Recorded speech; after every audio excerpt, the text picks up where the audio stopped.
Hey everybody, so this is what's going on. I paid to have some cabinets installed, and I'm still doing a lot of construction on my own and everything, but I realized that whomever installed my cabinet here totally blocked off my water intake for my refrigerator, so that goes to like the ice machine, for example.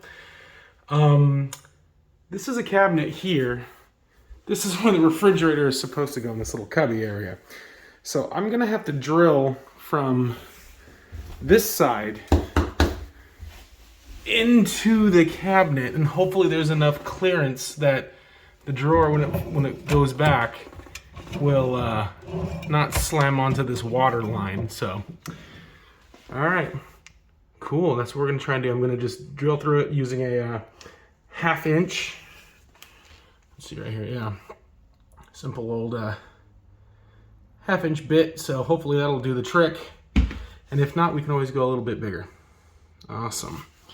So the first thing I'm gonna do is I'm gonna look over here and take a quick measurement of like this area to this area. So with my line here, everything's covered in dust, but my line here is like all the way at the bottom of the fridge. So it really doesn't necessarily need to go up high, like in line with the spigot here, but I think it would be better to do so, because if there is a flood or something like that, I know exactly like where to drill or where to pull out the line. So there's no like trying to thread it too much. It's just a straight shot. So that's what I'm gonna do. I'm gonna take some measurements, then we'll get back to it. What I did to measure it, I kind of had to eyeball it. So what I ended up doing is, it's hard to see right here, but I did like a quick side-by-side. So I observed just by kind of quick eyeballing it from the top of that hole to the bottom of that hole. And I just kind of compared it over here. So the top line is about 19 inches and the bottom line there is about 16 inches. So if I can hit in the middle of there somewhere, that would be right in line with like the spigot box itself here. So I'm thinking I'm gonna go maybe 17 inches, because that's probably gonna be more in line with the actual spigot itself. So that's what we're gonna be doing, kids.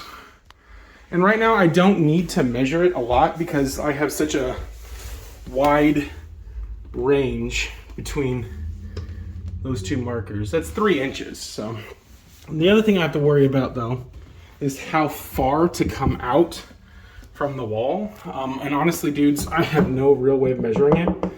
So what I'm doing is like I'm just simply tapping on the area to feel like, I don't know, man. It feels like when I stick my hand in here to when I stick it over there, it's going to be about maybe a 3-inch difference. Actually, no, I'm tripping, dude. It's like an inch and a half. Inch and a half. So this roughly is 17 inches in front of where I need to go. So I'm just gonna pull the trigger. I'm starting slow.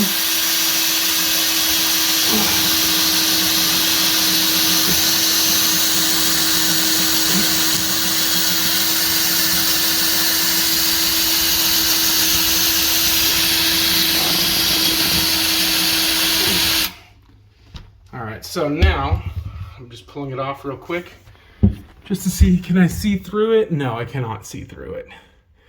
Okay, that's cool. Then we'll just go back over here and hopefully that is that full gauge, but I'll drill through it and then I'll cut back to you guys.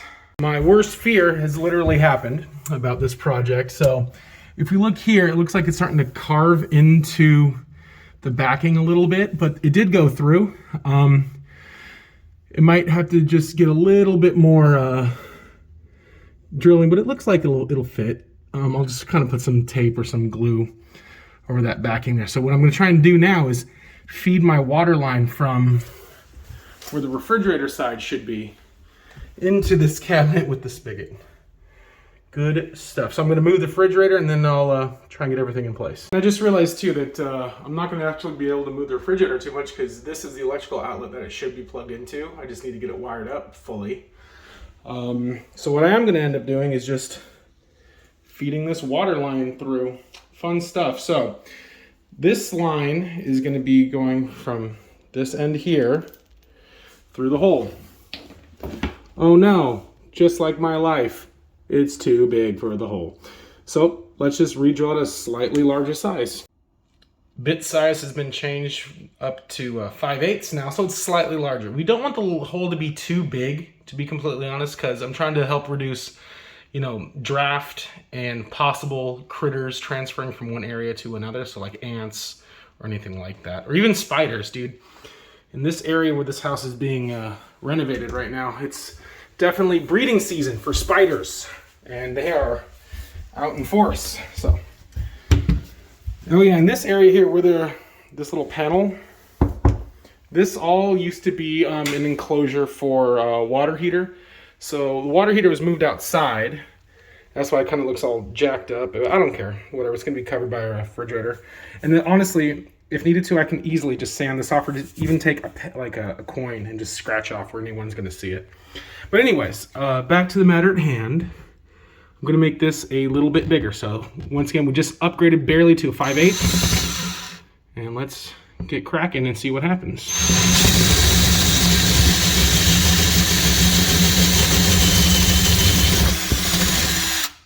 And I held my angle on it slightly pointing away from the wall, because like I said in the first drill, hopefully didn't wreck it too much. Yeah, it wrecked it.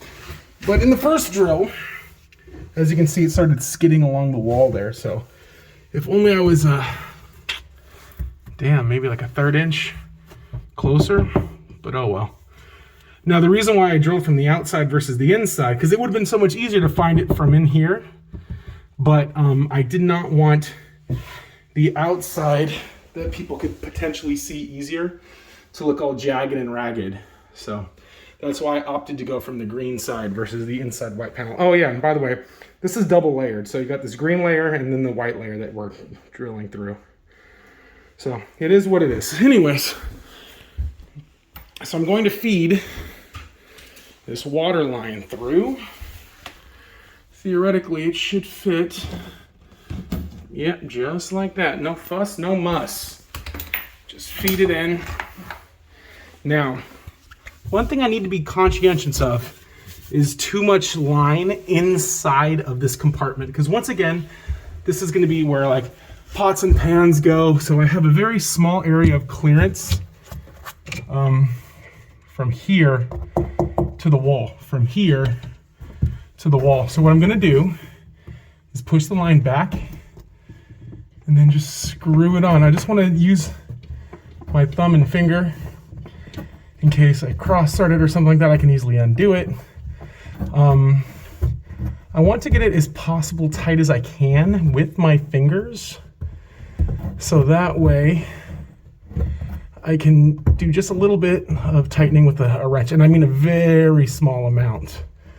I want to make sure there will be adequate pressure in the line itself, so there's no leaking, which will cause water damage to not only the wall that was just freshly installed here, but also to this cabinet. Awesome. So it feels good to me. And I'm just doing it with my, so stopcock here. Fun fact.